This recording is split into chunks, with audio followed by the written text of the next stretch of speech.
As I watched the Celtics and the Sixers get down here recently, I said, are we looking at a preview to the Eastern Conference Finals? You know what? I'm not even mad at it. I'm not even mad at it. I'm telling you, it was a pulse check game for sure. And I like this rivalry. I like it. I like it. And it's really anybody's game. Really. And if this becomes a matchup in the Eastern Conference Finals, I cannot hate on it. Ooh, it's gonna be so good. But yeah, I agree with that. That could be, could be. Yes, yeah, and I know it's early in the season, and right now what we're doing is putting a cart before the horse. Because I mean, we don't know, right? The Bucks could somehow turn it on. Orlando Magic can do something. I don't know. No, just Mhm. kidding. But anyway, so look, right now the Celtics and the Sixers are looking like the two best teams in the Eastern Conference. But they played recently, and they have a game coming up tonight. What adjustments can they make in their second matchup? One player that the Sixers had that they will not have in their next matchup against the Boston Celtics is Kelly Oubre. He's going to be out for a while with broken ribs. You haven't heard? No, I did hear it. He got hit by a car. Yes. Yeah, he's going to be out with the I fractured ribs. I know. mean, it could be several Ribs. weeks without Kelly Oubre. And what I love about the Sixers is Kelly Oubre right now. I know what Maxey and Embiid is going to do, but Kelly Oubre has been a bright spot for the Philadelphia 76ers, and they won't have them in their next matchup against the Celtics. DeAnthony Melton. Now you come through. That's what they waiting on. Melton, come on. Uh, Now, okay, Kelly Oubre is not going to be there. Now you got to absorb some of this. Matter of fact, they had you in the starting lineup so you can absorb this. So you can do your part. Now it's time for you to do your part. Tag you in. Hmm. Interesting because I think Marcus Morris Sr. he's it. Roku or what you don't think Nicholas Batum maybe? They brought these guys in. Come I'm on, let's I'm throw them in. okay with Rocco and I'm okay with Batum. But then Marcus Morris, sorry. No. You know what though? Maybe he was unhappy with the Clippers because I couldn't stand him on the floor with them. Maybe now that he is home, right, back with the Sixers, perhaps he'll have a new leash on life, and maybe this will be it because that showcase he left the Clippers with, I'm not feeling it. But hopefully he didn't bring that to Philly. Hopefully he did. Well, I don't think Nick Nurse gonna play that anyway. So Oh my God, couldn't. all that standing around, I no. couldn't. I couldn't Mm-mm, take it. I mm-mm. couldn't take it. But I would rather him be over there than what they got. Anyway. It's not a Clippers video. So anyway. Ooh, I know, right? So look, Tyrese Maxey has been straight balling. He has been my player of the month. I'm just gonna put it out Tyrese Maxey has two superpowers, right? Pace and a floater. Like you there. can that floater is unstoppable and his pace is track meet. Is he running the 30-30? What is it called? I don't know. The relay? Like, oh my gosh, it is so fun to watch. His bounciness, Uh, his energy, and his effectiveness. yeah. Nick Nurse has said Nick Nurse must have had a conversation with him and said, I'm opening up. You can do whatever you want. I'm unleashing you. Go do you. He has Hmm. been phenomenal. Yes. He has. And his connection to Joel Embiid right now. Joel just looks so much happier now. He look light. You He know? looks Mm-hmm. light, like he's really enjoying himself playing with the group that they have right now. Now they're gonna be a little devastated that Kelly Oubre won't be there, Yeah. but just the lightness of the team. It's that Harden and Ben Simmons have been really rough on Joel Embiid. Clearly. I'm so sorry, MB. You've been dealing with that? We have Yeah. to. No. Oh my gosh, yeah. Uh-huh. Yeah, it's looking like they're both going to be all-stars for the Philadelphia 76ers this year. And I'm telling you that. But first of all, okay. Now, when you talk about the Sixers in the Celtics game, the bench production for the C's, I think it was horrendous. You only had Sam Hauser with 13 points. You didn't get nothing from Al Horford, his little 3 points. Luke Cornett and Peyton Pritchard, a donut, which was surprising for Peyton Pritchard. That's why the Celtics lost the game. They didn't have any bench production. Their bench was horrible. I agree. And the Sixers bench, and let me tell you right now, the pickup of Rocco, Ooh, Batum, I don't know what Marcus Morris is going to get because he ain't played yet, but as we speak. But those two, when we're talking about the Sixers and Celtics matchup, those two, nice pickups. Nice pickups. It's exactly what your bench unit is supposed to look like. You should be able to say, Right. oh, okay, well, you know what? Now that Kelly Oubre is out, Batum, you next. Rocco, come on in.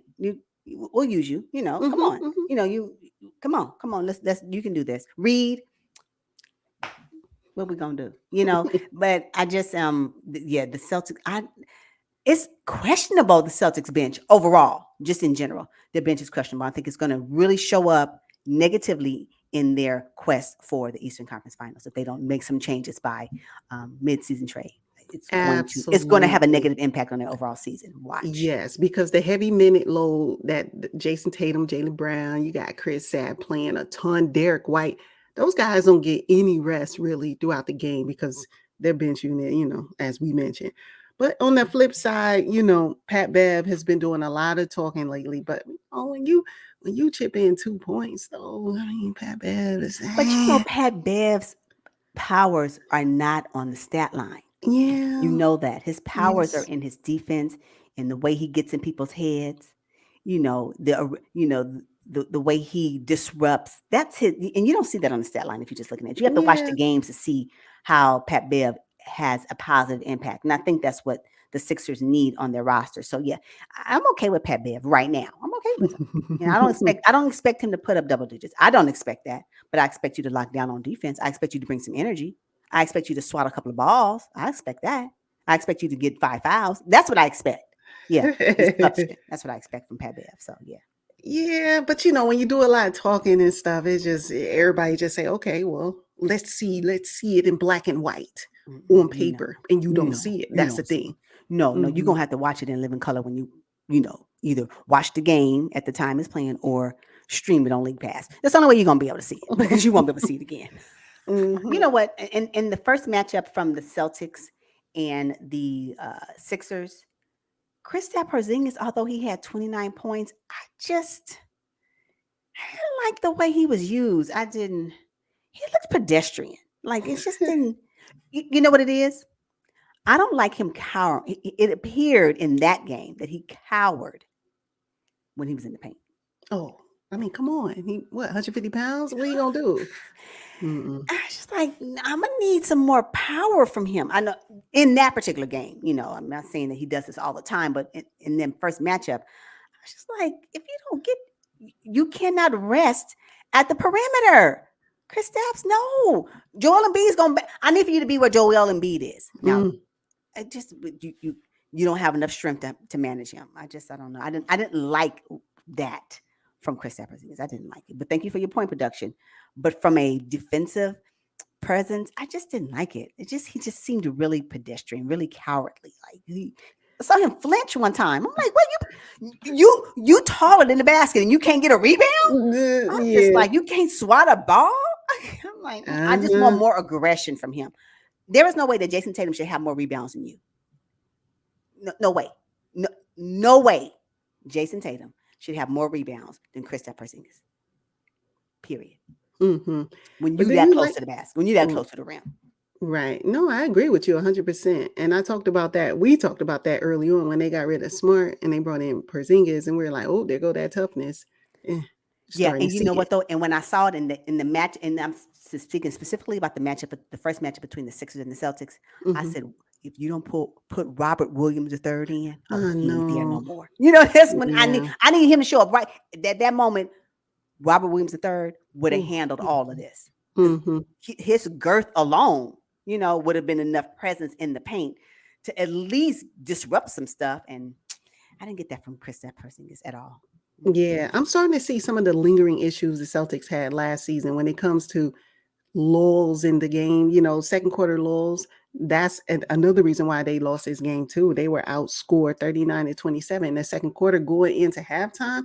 That can't happen against the Philadelphia 76ers. Now you got to fight hard to overcome that 12-point deficit, and that's not a good look. Not against the Sixers. No. Not at the way they were shooting lights out. However, I think now the Celtics may have an advantage because Kelly Oubre is out, Yeah. unfortunately, unless somebody steps up. Nicholas Batum can light you up in three if you feel comfortable. He He can can, but be. his defense though. Kelly Oubre gave you both. He can Oh shoot behind the yeah. arc and he can give you that defense and toughness and hustle. Nicholas Batum ain't diving for no basketballs though. Oh no, he can't. No, he can't No, do that no more. No, them days is over. You think Marcus no. Morris gonna do it? You'll be holding your breath. No, Rocco may, but that's about it. Mm-mm, Yeah. mm-mm. Okay. It's funny though. The C's are relatively healthy. So I think the Sixers have to find that source of production to cover for Kelly Oubre. Now, both teams are undefeated at home. Yeah. Can the Sixers, they've been chilling at home. I think they had like a 9-game homestand. They've been chilling. Can they protect the home court against the Celtics in their second matchup of the season? I'm not so certain because they'll be coming off of a game with the Pacers. They played the Pacers twice before they played the Sixers again. I mean, before they played Boston again, the Sixers. Mm-hmm. And them Pacers can give you some work. Yeah. And I want to say when they played the Celtics, it will be the second of a back to back. See. And they would have just finished at home. The Sixers would have just finished playing the Pacers. Mm-hmm. Another Eastern Conference could be rival, right? So Mm-hmm. they need to set a message to the Indiana Pacers, like, y'all, you ain't doing nothing over here, you know? So, but Embiid, they may have to sacrifice Embiid in one of those matchups so that Embiid can be Me healthy ready. Yeah, I know. against, I yeah, know. So I'm curious to see what game will the 76ers give up. right. Say, you know what, if we win it, we win it. If we don't, we good because we really want to be prepared for our matchup with Boston because that's Yes. the one that really, from a, every game matters, I suppose, when we're talking about the standings, right? But when we're talking about impact, potential Eastern Conference matchup, I don't know if they should be like, you can rest on the Boston game, No. and be. No, that ain't the game to rest on. So yeah, I agree. Yeah. So Mhm. we'll see. All right. And Boston will actually have a couple of days because I think their game prior to playing the Sixers on the 15th is on the 13th. So they would be, kind of rested a little bit. Yeah. Yeah. So I have the Boston Celtics winning this next matchup. Oh, interesting. Okay, I'm gonna ride with Maxie and Embiid I still. ain't mad at it. I ain't mad at it. You I ain't know? mad at it. Mm-hmm. I'm Yeah. not mad at it. I have trust that Derek White will do some things. And we can expect big things from Jason Tatum and Jaylen Brown. And Kristaps Porzingis, I believe, if Coach Manzula watched the film, because I'm quite sure he did, he will utilize Kristaps Porzingis a little bit different in this matchup than he did in the first one. So I think that's going to be the leverage to have the Boston Celtics win this second matchup.